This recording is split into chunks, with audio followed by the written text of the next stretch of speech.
Welcome everybody to Friday Tech Tips for Knitters. This will be a weekly feature during the month of May, just to help highlight some of the techniques in knitting and maybe help you to improve upon your techniques or methods and maybe learn something new. I mean, we've got the time now, so it seems like the right time to work on our techniques. Today I'm going to focus on casting on. I have knitted some swatches here, and there really is no wrong way to cast on, but there is a better way. So the three most popular methods are the knitted cast on, which creates a very wide, loose edge, and it is known to have little holes along the edge as well. The only way to really rectify that at the end of your project is to work a row of crochet or maybe add on a knitted border. So that is the knitted cast on, worked with 2 needles. The second method is the cable cast on, also worked with 2 needles. This is a very solid structured edge, but it doesn't have the elasticity needed for certain projects, and it also creates a bit of a bulky look. My preferred method is the long tail cast on, which I use on almost everything. It has a nice smooth finish, a slanted edge which can be decorative, not too bulky, and it's just the right amount of elasticity without leaving any holes. So I'm going to start demonstrating the long tail cast on, and then I'm going to throw in an extra little dance step, which will be the stretchy long tail cast on. So please follow along and post in the comments as we go what methods you like to use and why, and if you have any comments. So the long tail cast on does require that you take a long length of yarn. If you're working a sweater width, we generally recommend that you take your full arm's width. So that's your wingspan, and at that point you would make a slip knot. For our purposes today, I'm just going to work on about a 10 or 12 inch length to cast on maybe 20 stitches. So it's very important that we start with a slip knot, and I'll explain the reason why. Slip knot is just over your finger, create a loop that crisscrosses, and push the loop through. You can tighten it once it's on your needle, and for the long tail cast on you only require 1 needle, which is much more efficient and quick, and that will sit in your right hand. So once again, take a long length of yarn, start with a slip knot over your finger, crisscross and push the loop through, tighten to secure, and then you can adjust the size of your stitch once it's on the needle. So the reason that it's important to start with a slip knot instead of just a loop over the needle, that slip knot acts as a good corner brace, and that will keep your cast on edge very, very straight, as you can see in these samples here. Without the slip knot, I would have much more of a curved corner, and I wouldn't have much to grab onto when I start seaming my project. So with the needle in your right hand, you're now going to create a slingshot. Tail, long tail at the front, working yarn on the index finger. You want to have about 2 inches of distance between your right needle and your index finger and your thumb position. Now the secret is to get a good grip on the yarn. Some of you may find you have to wrap the yarn twice over the baby finger to give yourself an extra grip. And some of you may be more comfortable just holding the yarn between the last 3 fingers. Pressed against the palm of your hand, that creates a little bit of traction. Try to find a way to hold the yarn that feels comfortable to you and creates a little bit of tension. So once you're in the slingshot position, we're going to flip our hand so we're looking at the palm. So from slingshot position, the thumb goes up, and now we're looking at the palm. We're going to start under the thumb loop, over the index finger strand, and bring that down through the loop. That creates 1 cast on stitch, and we'll just tighten it enough so it slides on the needle. If you find your stitches are sticking and you have to really push hard, that means you're over tightening the long tail. So we go back into slingshot position.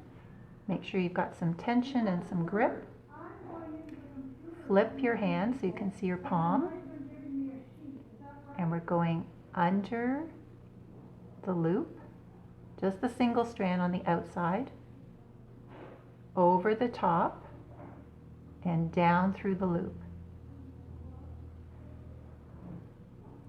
Now you'll probably find each time you create a stitch that you have to drop the 2 strands to tighten, and then you have to reposition your hand.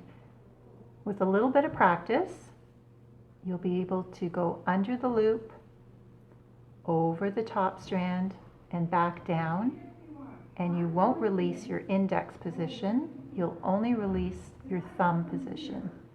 And see how a gentle bit of pulling against the thumb yarn creates the tightness on the needle.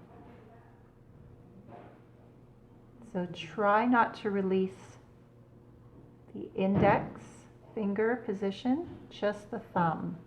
Let the loop fall off and then tighten. Under, over, and through. Under, over, and through. 3 easy steps, and my stitches are sliding nicely, so I know that my tension is good. I'm creating that nice slanted edge at the front of my work, which is my right side facing. So when I begin knitting my row, I'll be starting with the wrong side facing. The wrong side has a series of little bumps along the edge. And the easiest way to remember if you're on the right side or the wrong side is your working tail will be at the left side of your work, just like my sample here. So right side facing, working tail is at the left side. Wrong side facing, working tail is at the right hand side. Now, when you are casting on, perhaps for an underarm section, you won't have the 2 strands to work with. You'll have the 1 strand, which is your working yarn, attached. So you're probably wondering how to cast on without connecting a 2nd strand. We do something called the E-wrap, which is really the beginner cast on that children learn. And it is quite effective for casting on underarms, any sort of extension if you're adding on a sleeve onto the body of a sweater. So the E-wrap is just using the thumb position with the working yarn. So we're going behind and to the front. The reason it's called an E-wrap is because it looks like the letter E when it's on your thumb. So from back, under, to front. And then we simply push the needle through the loop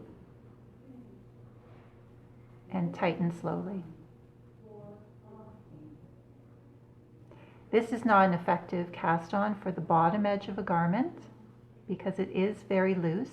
The reason we use it for extension areas or underarms is because that extra edge will be sewn to another edge.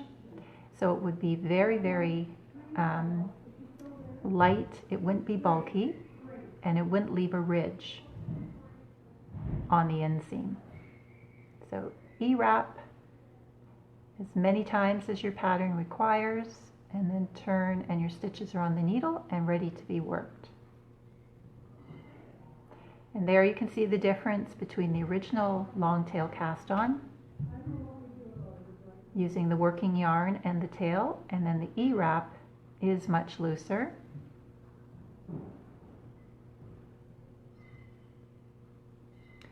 Okay, so if you're casting on a large number of stitches, I'm sure some of you have worked with over 200 stitches or over 300 for a shawl, or working in the round, maybe a top-down sweater. There's always the guessing game, knowing exactly how much yarn to leave on your long tail before you create your slip knot. And I'm sure many of you have found that you have cast on and you're about 10 stitches away and you've run out of long tail yarn, and then you have to start all over again. That can be really frustrating. It's happened to me many times. So there is a little trick, and that is using 2 strands from 1 ball of yarn. That way you don't have to do any estimating. So just for a demonstration, I'm going to cut 1 strand off my ball of yarn. I'm going to pretend that I'm working with the outside end of the yarn and the inside from 1 ball. So I've taken the outside end of the yarn together with the inside end of the ball, or you can take 2 separate balls and work from the outside ends. And I'm going to leave a short tail, just enough to sew in at least 4 inches, and then I'm going to start with my slip knot. So there I've got the 2 strands together in a slip knot, and that goes on my right hand needle, and then I'm going to create my slingshot.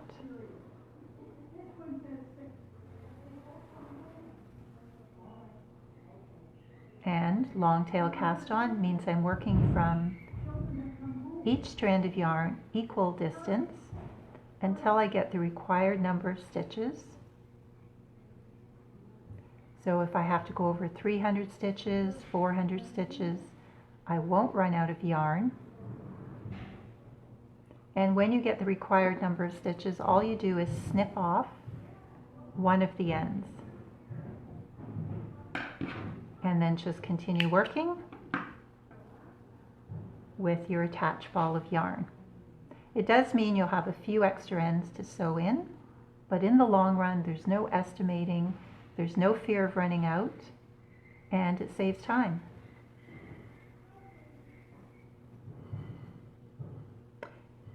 So the long tail cast on is the most popular method worldwide. It's pretty much used in all circumstances, and it is a European method, but every once in a while you may need to use a stretchy cast on, and projects such as top-down socks, top-down sweaters or pullovers for children, something where you need the extra stretch.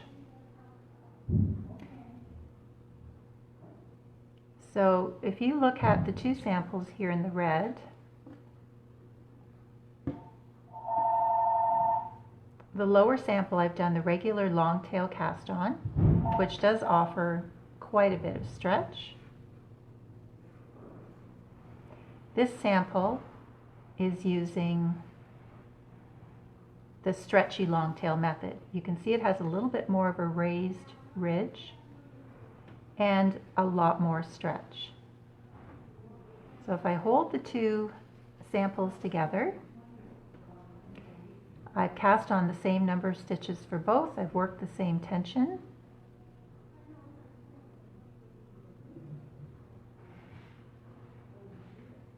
And the bottom one, which is the stretchy long tail cast on, has a fair bit of stretch over the one at the top.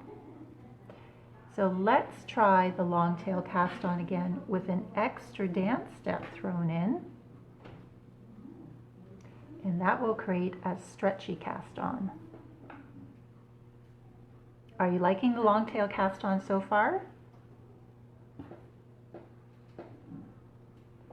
Okay, so slip knot, long tail at the front, working yarn towards the back. Put your finger and thumb into slingshot position. So index finger extended, thumb extended, right needle sitting squarely in the middle. And then turn your hand ever so slightly so you're looking at your palm. Okay, now if you remember from the beginning of the video, I was showing you the long tail cast on. We start at the outside strand below the thumb. So we're coming up in the center of the loop. This time, we're going to go under both strands. So we're going under the two strands and then back over and through the center of the loop. Now bring your thumb close to your hand and then continue just as you would with the long tail cast on. We're going over the index finger strand, and then as we come back through, we're going to come through the tiny little loop which is close to your needle, not close to your thumb. Release the thumb and tighten. I know it looks tricky, but the more you practice, I know you're going to get it. So we're back to our slingshot position. Look at your palm. Now we're going to go under the two strands and then back over top and come through the center of the loop. Okay? Keep your thumb against your hand for extra support, and then continue on as you do for long tail. Grab your index finger yarn and then bring it through as close as you can to the needle tip. So for that type of stretchy cast on, what you're doing is putting in an extra twist between the stitches. So once more, we're going under the two strands, over, back through the loop, and then grab your index finger yarn and bring it through the tiny loop which is close to your working tip of your needle. Release your thumb and tighten.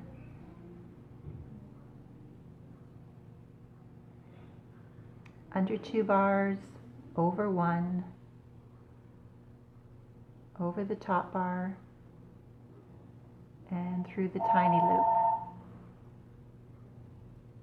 And tighten ever so slightly. So that edge is especially nice if you're working in a ribbing border, and again, top of a sock, especially for somebody who has diabetes or circulation problems. They need their socks to be extremely stretchy and not confining. There is another method for casting on that Europeans like to use strictly for sock knitting. So we'll just pretend that we have some double pointed needles. And it probably is the easiest way to make a stretchy cast on. So again, we're doing the long tail cast on, but we're holding two of our sock needles together. So if you're working on a 2.75, you're holding two of those together as one. And then we take our full length of long tail, make our slip knot over the finger, and then put both needles into the slip knot and tighten up slightly. So again, we're getting into our slingshot position. And again, this is the regular long tail cast on. Starting at the outside, we come up through the loop over the index finger strand and back down through the loop.